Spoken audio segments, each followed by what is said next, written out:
Hi, my name's Dave Garrett, and I'm the film programmer at the Old Courts.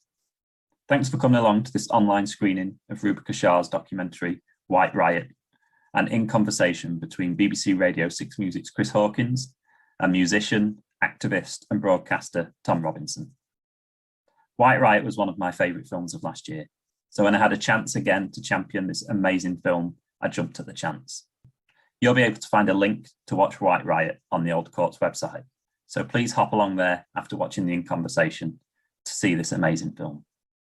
But first off, we have an exclusive In Conversation between Chris Hawkins, patron at the Old Courts, and a man who had a pivotal role in the Rock Against Racism movement, Tom Robinson.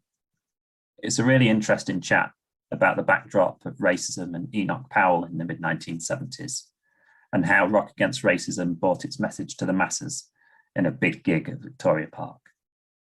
First up, we'll see the trailer of White Riot to whet your appetite, and then we'll go straight into the In Conversation. Thanks to Chris and Tom for recording this for us and giving us an insight into that time, and I hope you enjoy the film.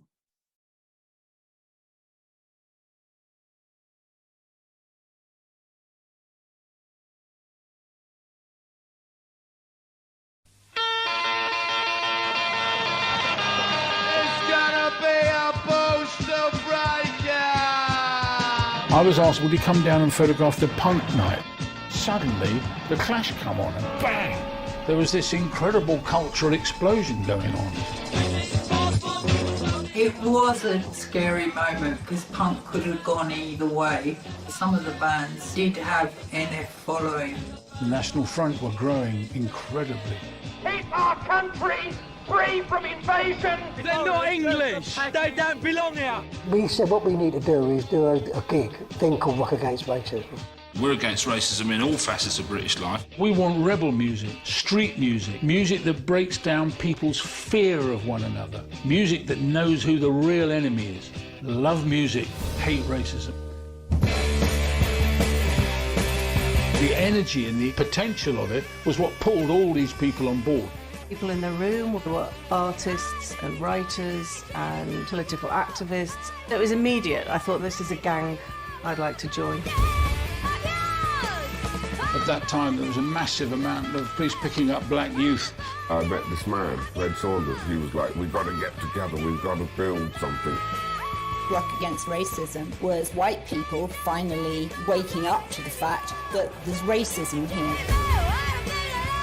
Thing to do is get involved in outside organisations with white people, with black people. The only way we can do it is together. We were interested in the idea of people being able to express themselves and that the expression itself was a political act. Black, white, together, tonight and forever! We're going to march from Trafalgar Square to Vicky Park, get a stage, build it, got to have the Clash, absolutely great energy punk band. The police were ridiculing us, saying nobody's going to come to this march. The numbers just kept coming. In this society, we're made to feel powerless and useless, and that the great and the good should do our thinking for us. And one of the wonderful things that we did in Riot was to say, no, just ordinary people, we can do things, we can change the world.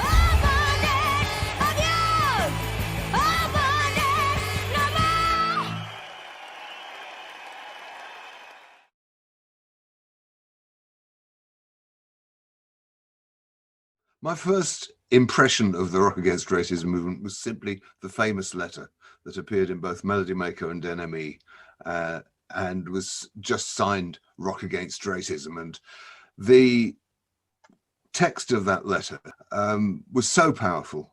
It made such a compelling case, really, for getting off your ass and doing something that I immediately wrote and said, where do we join? And loads of people did, because Rock Against Racism didn't really exist as a movement at that point, but it happened to have the closing line, who shot the sheriff, Eric? Sure as hell wasn't you.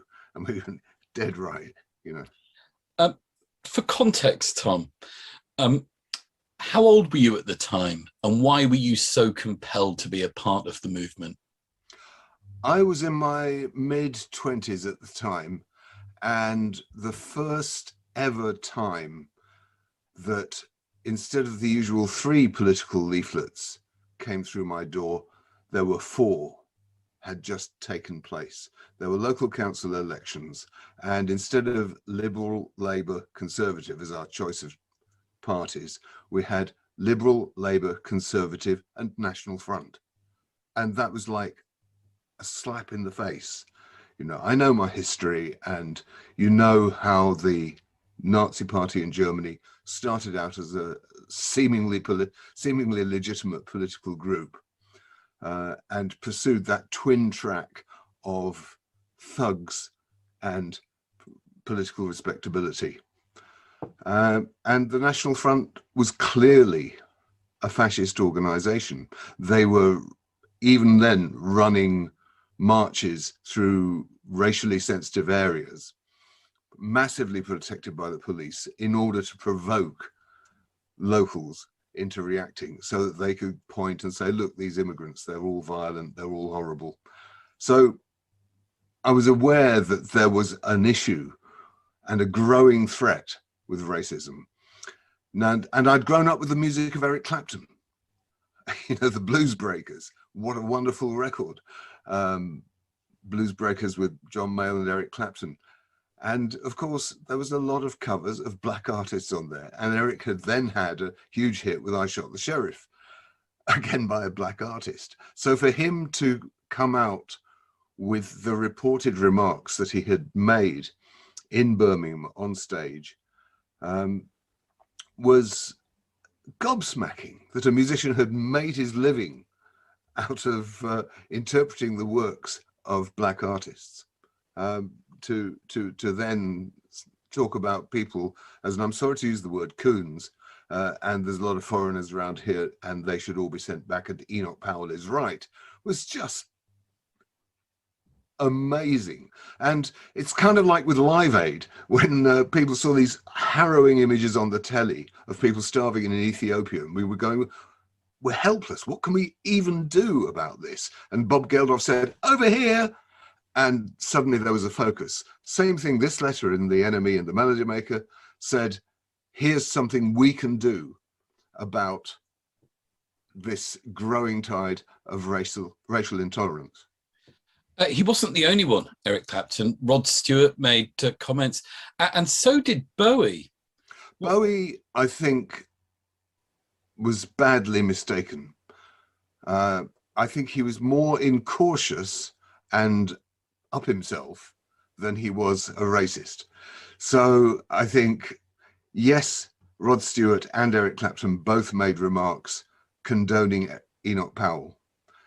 David Bowie said Hitler was the first superstar, you know, and that was so unbelievably stupid, such a short time as it then was from the Second World War and the Holocaust. But he was coked out of his brain. I'm not making excuses for him. It was an unbelievably insensitive and stupid thing to do. He should never have said it. But as for the so-called fascist salute at Victoria, he arrived at Victoria in his full regalia in the back of an open limousine, and he raised his hand to wave to the crowd. And as it went up, one of the photographers, Chalky Davis, snapped it on the way up, and it looked like he was Sieg Heiling. He wasn't. And, you know, obviously our side, who were appalled at this growing tide, we were looking for signs that there was more than just these two who were involved, and no doubt there were, but I don't think Bowie was actually one of them. Tom, tell me about Enoch Powell at the time. You're 25 years old. Can you put into words your feelings about what Enoch Powell was saying and the support he had? Powell was a political pariah at the time. He had been stoking the fires of resentment and racism at immigrants, and he was making political capital out of it. But the Conservative Party of the day had distanced themselves from the views he expressed by firing him, reducing him to being an independent MP, and his views were largely unacceptable because they were so overtly expressed. Today's Conservative Party is not the same Conservative Party that existed in the 1970s. I'm not saying the Conservative Party of the 1970s was anything I believed in, supported, or liked, but there was some measure of integrity there, which is, let's leave it at that. Did you only want to make political music? No, absolutely not. I wanted to be a pop star. The reason I picked up a guitar and pounced about on a stage with a band was because I wanted to be famous. That was, you know, I didn't think, oh, how can we change the world? I know the best way to do it is to form a band and sing political songs, and you know, that'll get me to where I want to be. That will achieve lasting change in the world. I don't even know that music does change the world that much. So no, that wasn't my motivation at all.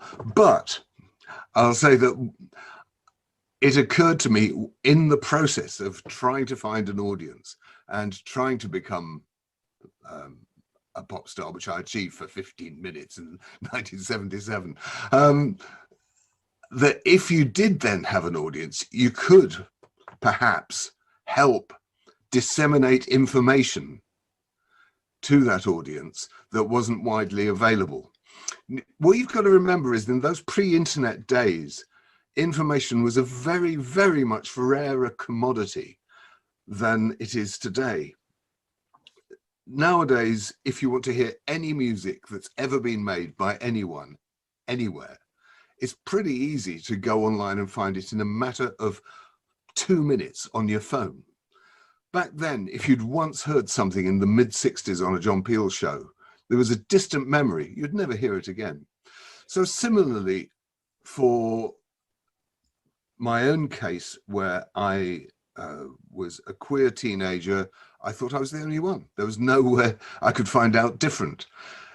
As I got into my early 20s, I managed to look in the back of Time Out and find where there were gay bars. And then I went to a gay bar and I found a copy of Gay News, and that had some information in the back, but that was vanishingly rare. So my activism, such as it was, had begun with trying to help other people who'd been in the same boat as me. And I volunteered at Gay Switchboard, which was a single telephone in the basement and a bookshop in North London, which was manned 24 hours by volunteers, so that anybody anywhere in the country could look in a telephone directory for the word gay and find the only entry, Gay Switchboard, and they could call that number. They could talk to another gay person. So if they had medical difficulties and didn't dare talk to their doctor, if they were being prosecuted by police and didn't dare talk to a lawyer about it, if they just wanted to find where they could meet somebody else like themselves, you could tell them where the nearest meeting place was, the nearest gay bar, and where the organizations were. So information was key. Now, Rock Against Racism had published this letter, and that letter had gone. It was in the paper the previous week, the week before last. The information was vanished. How could you find out about it? How would you even know it existed? You wouldn't, unless somebody who already had an audience kept banging on about it and put it on the back of their record sleeves. So that, it seemed to me, was something that I could do within my attempts to, make a name for myself in music. Did you at the time was there any anxiety about you that thought, I'm going down an activist role here as a musician? What about the pop star thing? Well, here's the thing, Chris. If you make rubbish music, nobody gives a flying toss about what your political views are. Musical activism only works if you're making pop songs. If the Clash had made rubbish records, who would have cared? You've got to make the music first and foremost. The music's got to be great. And that's the end of story. Get the music right, then people might care what your views are about something. But you can't put the politics first. That can only be incidental. And how, like I say, it's a little bit dubious how much difference musical activism and political music actually makes to the real world. But your voice was being heard, Tom. At this time, you became such an important voice for the movement. How aware were you at the time of that? The key thing was that the modestly named Tom Robinson Band had its first hit with a song called 2468 Motorway. We made a rock song that people liked and that got into the pop charts. If we hadn't done that, then I wouldn't have had what you call a voice of any significance at all. Before that, people who read gay news or City Limits or something like that might have heard about me playing a benefit concert at Oval House somewhere, but they wouldn't really have known the views I espoused and the information I was trying to share. So 2468 Motorway was key, not Power in the Darkness. The Power in the Darkness album was only possible because of 2468 Motorway. You've got to keep your priorities right. If you're a musician, you've got to play music. And if you take your eye off the ball and stop playing good music, nobody cares. And that happened to me very, very quickly. So within 2 years, I'd stopped making hits and nobody, I promise you, nobody cared what I thought about anything. Do you really think that? I think you're being overly modest. I really do. Well, you weren't there at the time, Chris. It's you're much too young. I experienced it firsthand, and Radio 1 stopped playlisting my records immediately after I released Glad to Be Gay. There was a woman called Doreen Davis who was assistant to the controller of Radio 1, and she put a sticker on the record in the BBC gramophone library and said, this record is not to be played without reference to the controller's office. And John Peel was the only DJ who ignored it.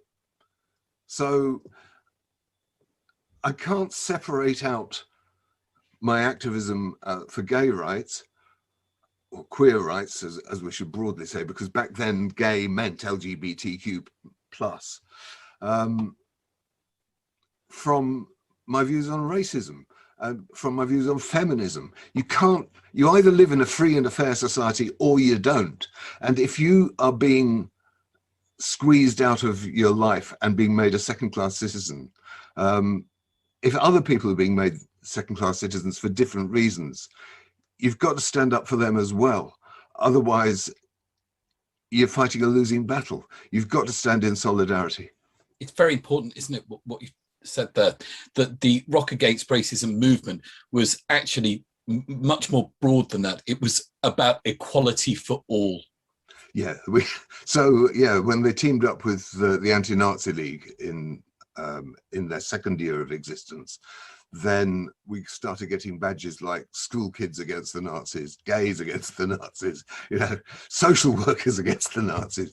It was almost became a kind of humorous, the fact that the whole panoply of activists were all united in that fund. That's why we got a mass movement going, which was portrayed in this wonderful film. Rubika Shah is the first person in those 40 years who has really got under the skin of what happened and why it mattered and what effect it had on people's daily lives, which at the time we couldn't know.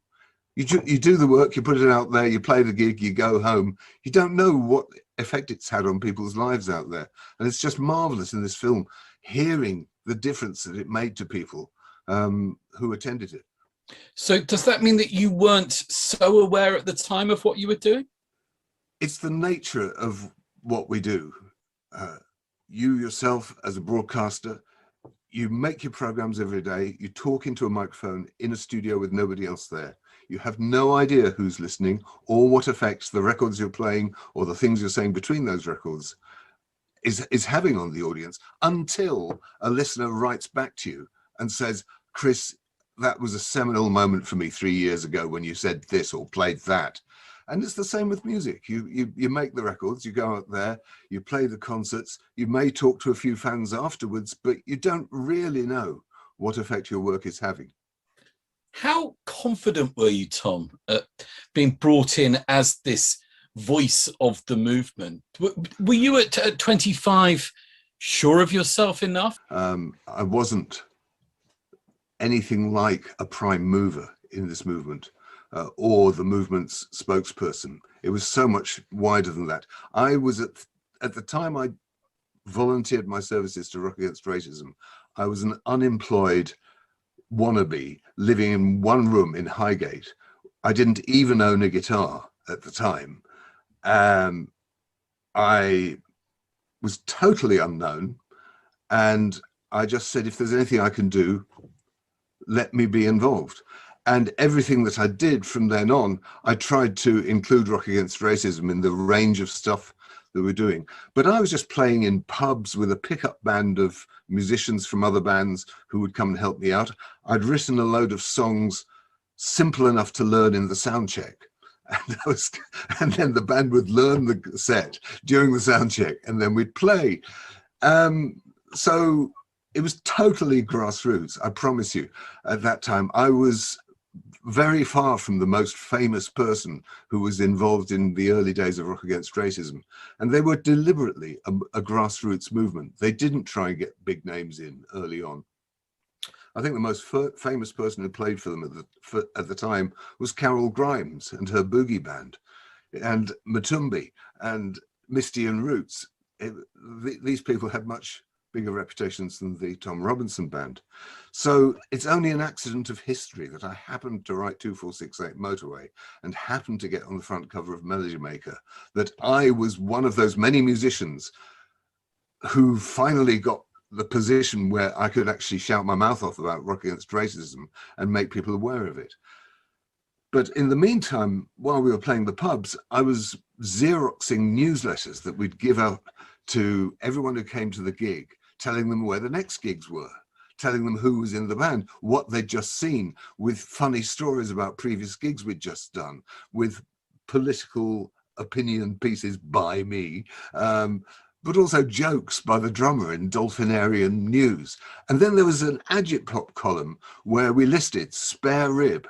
This is how you can get in touch with the feminist movement. We listed Gay Switchboard. This is where you can call if you have any kind of LGBT issues.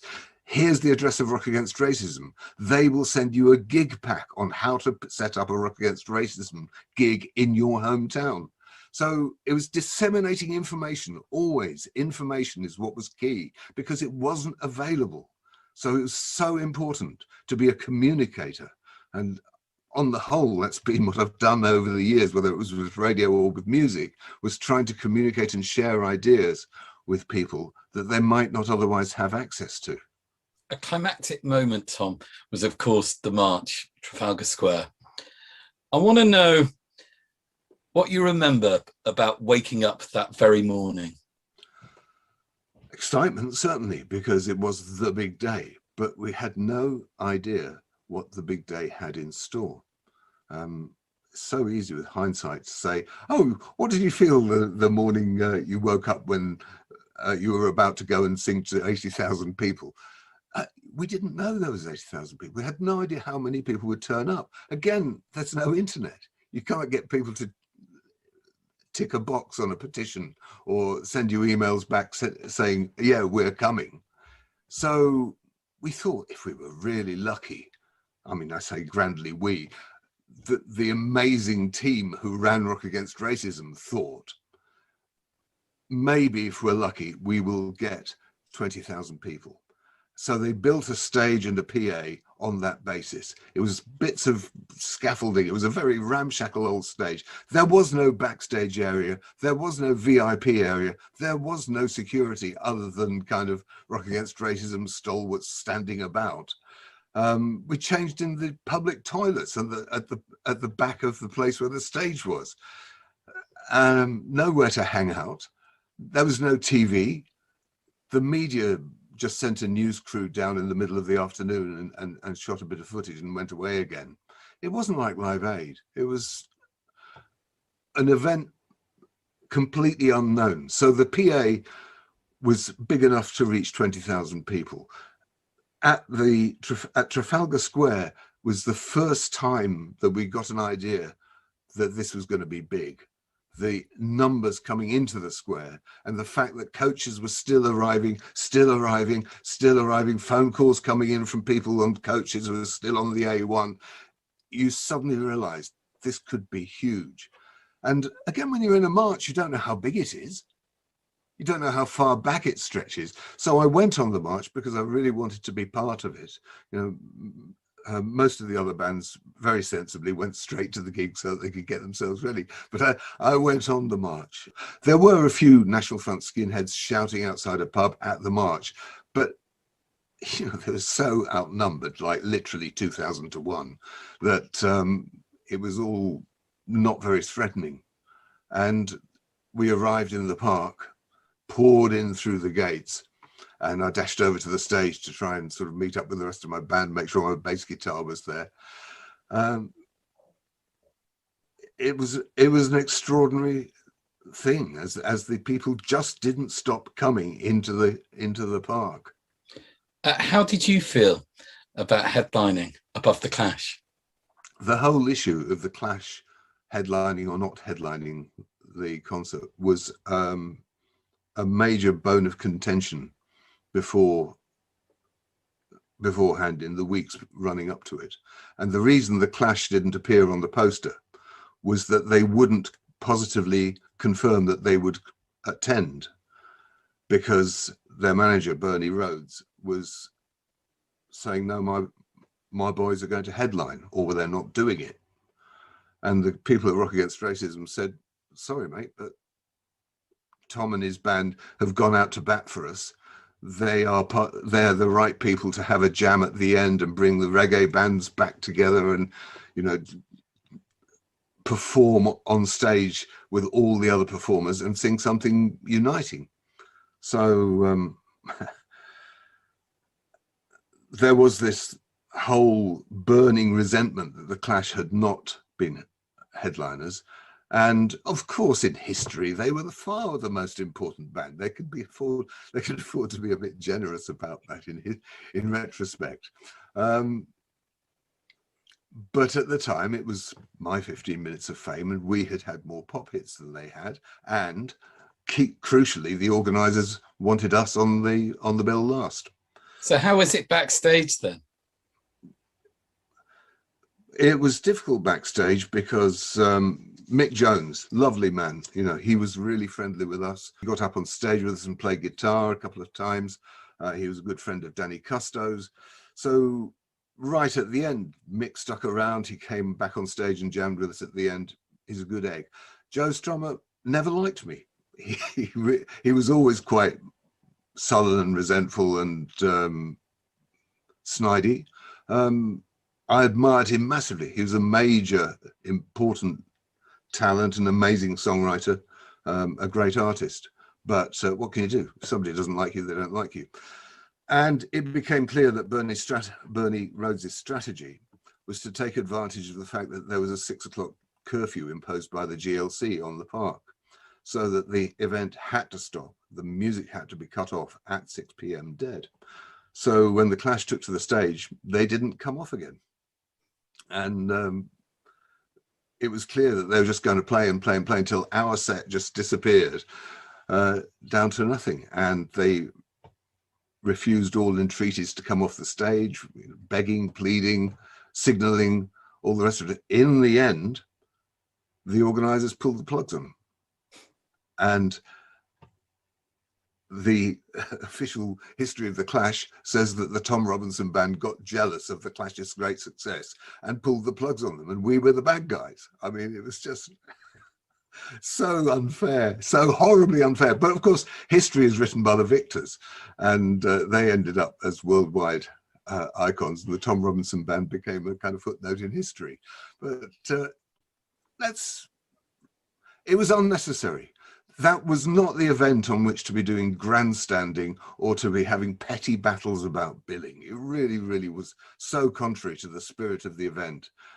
I was saying in the weeks running up to it, they're much more important than us. Let's have the clash on last.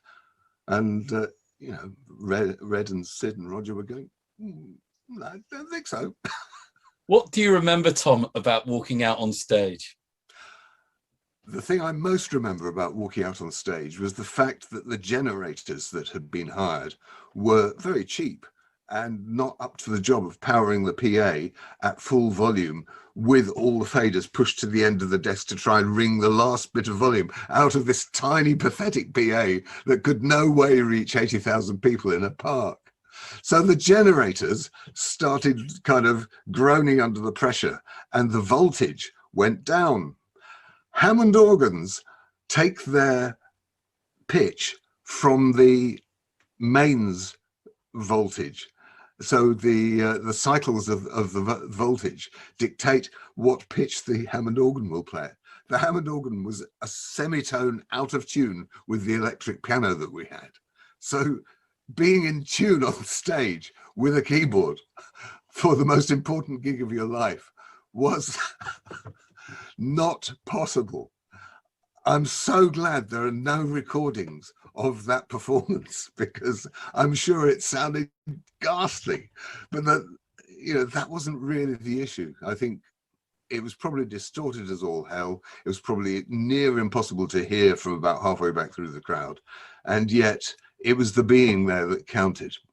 How does it feel, Tom, to walk out in front of 80,000 people? In some ways, it's easier to walk out in front of 80,000 people than it is in front of 80. With 80, you can see the whites of their eyes, and if somebody gets bored or disgusted or spits on the floor or walks out or starts talking to their neighbor, you know you're not doing it. When there's 80,000, they're like one person, and you can talk to them like one person, and you can play for them like one person, and you're playing out there into the sea of faces. So if there were people out there hating it, we didn't know about it. On the whole, you get a majority opinion of a crowd that big, and the majority opinion was they were glad to be there, they supported the cause, and it was a one-off day of amazing kind of consequence, for us at least, if not for the national media. Do you think did you have a moment to take it in retrospect, perhaps? I didn't really take it in at the time. I mean, I have very, very few memories other than of the kind of panic when we thought we couldn't get on the stage because the blooming clash wouldn't come off. The moments of terrible panic when we couldn't get anything in tune, and there was this huge load of people out there. And then that thing of just at the end, getting everybody together back on the stage. Steel Pulse were immense. I mean, they used keyboards and they somehow managed to be in tune all right. And those incredible vocal harmonies that they do, especially when they put on the hoods and did Ku Klux Klan, they owned that gig. I think Steel Pulse were really the heroes of the day. Your words in the film, they really resonate. Of course, they did that day in the park, as they do in the film in White Riot. Black and white together tonight and forever. Did those words just come to you in the moment? Chris, it's 40-something years ago. I'm 70 years old, and I've had a lifetime of sex, drugs, and rock and roll. And to be honest, the sex and the rock and roll didn't have much to do with it, but my memory is not what it once was. So I can't remember. They were great words, so well chosen at the time. Well, when we were jamming at the end of the gig, and I kind of set up a chant of black, white, together tonight, black, white, together tonight, that people were chanting on the stage. The PA was so inadequate that one listener who phoned into LBC years later to tax me with this thought I was singing "Who Wants to Sleep With Me Tonight?" because he knew I was famously queer and he wanted to believe the very worst of me. That's what he heard coming over the PA. So, you know, you can never really be sure that something you think you've done was one thing, wasn't in fact a completely other thing in somebody else's perception. Here's an example. Later that year, we got to play 2 nights at Hammersmith Odeon, 4,000 people a night, and it was sold out. And I started up with Glad to Be Gay, and the whole audience, 4,000 people, sang along, "Sing If You're Glad to Be Gay." Now, this was only 2 years after I'd written it, and a year previously, people had been throwing things in pubs when I sang that. So I thought the world hasn't changed this much in 12 months. It really hasn't. So I stopped the song and I went over and kissed the keyboard player, Ian Parker, on the lips. And this shock wave ran through the audience going, "Aah!" And I've told this story before, but I mean, it bears repeating. A friend of mine was at the very back of the stalls, and he said in front of him there were these 2, what he described as beer boys, who'd been doing "Sing If You're Glad to Be Gay," and stopped in frozen horror when the kiss landed. And one of them turned to the other one and said, "You know what? I reckon these geezers are bent." So much for the world changing through music. So much for finding a great slogan and people getting it and converting the unconverted. I don't think any National Front skinheads ever showed up at a TRB gig and suddenly saw the light and thought, "Oh my, I've been so stupid." They didn't, you know. What political music does, it provides a tonic for the troops. People who already share your point of view. You're preaching to the converted. What the political performer at their best can achieve, and you see that with Public Enemy, or, you know, whichever performer you choose, they focus what the audience already knows, understands and believes, and they give it a voice, like a parabolic reflecting mirror, so that all this energy coming off the audience is focused back to them in a really concentrated beam, so that they get uplifted, they get reinforced, they feel their own solidarity and power, and they go out after the show, and that's when the things change.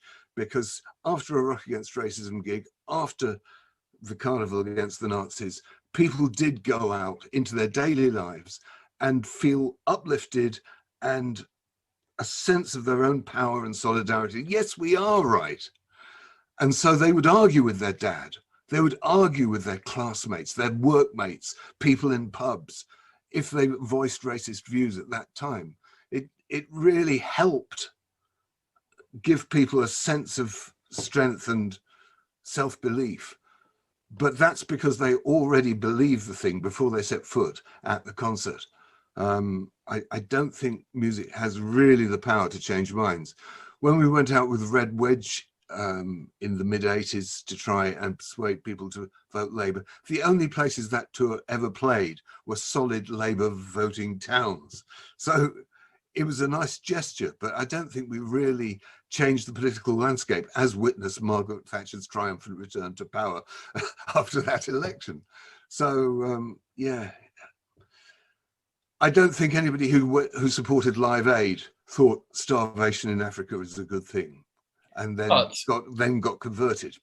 But Tom, the world did change a bit as a result of Rock Against Racism, didn't it? It's hard to say correlation. You can say things happened at the same time, but you can't definitively prove that one caused the other. What you can say is there was a wave of reaction against the National Front at the 1979 election, and they got trounced. So you could say that's because young people showed solidarity at mass events, and because there was a revulsion against those views. Or you could say it's because the Conservative Party stole their clothes and did enough dog whistle racist signalling in the course of that election campaign, talking about immigration, that the people who would have voted National Front then voted for them instead. So we didn't really have an easy ride of it through the 80s from the point of view of queer rights or the point of view of women rising to power. Other than Thatcher, very few women ever kind of made it into the upper echelons. In terms of racial justice and equality, the 1980s was a completely bleak landscape, and we saw riots and we saw police brutality on an unprecedented scale. Tom, finally, you've said that you're 70 now. As you look back, would you have done things differently? Would you have liked things to have been different for you? I would say that over those 70 years, the single thing I'm proudest of having been part of is the Rock Against Racism Carnival in Victoria Park. That's the one moment when I can say, genuinely, I didn't do it for the money. I didn't do it for the fame. I did it because it was the right thing to do. And it was an important moment.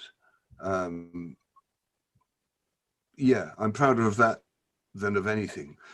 One thing I would do differently would be just on a personal level, nothing to do with this film, nothing to do with the carnival or Rock Against Racism.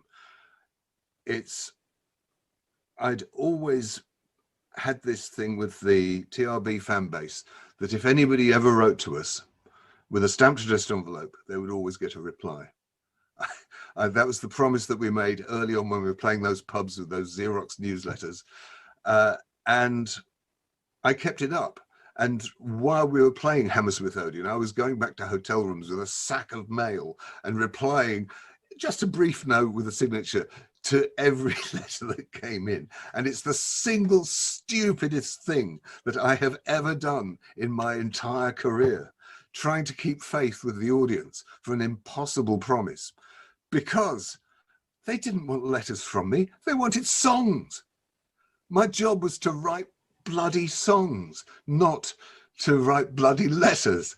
And if I'd spent as much time writing the next 2468 motorway instead of writing blooming fan letters, then history might have been very different. Tom, you're a beautiful man. Thank you so much. Tom Robinson. Thank you, Chris.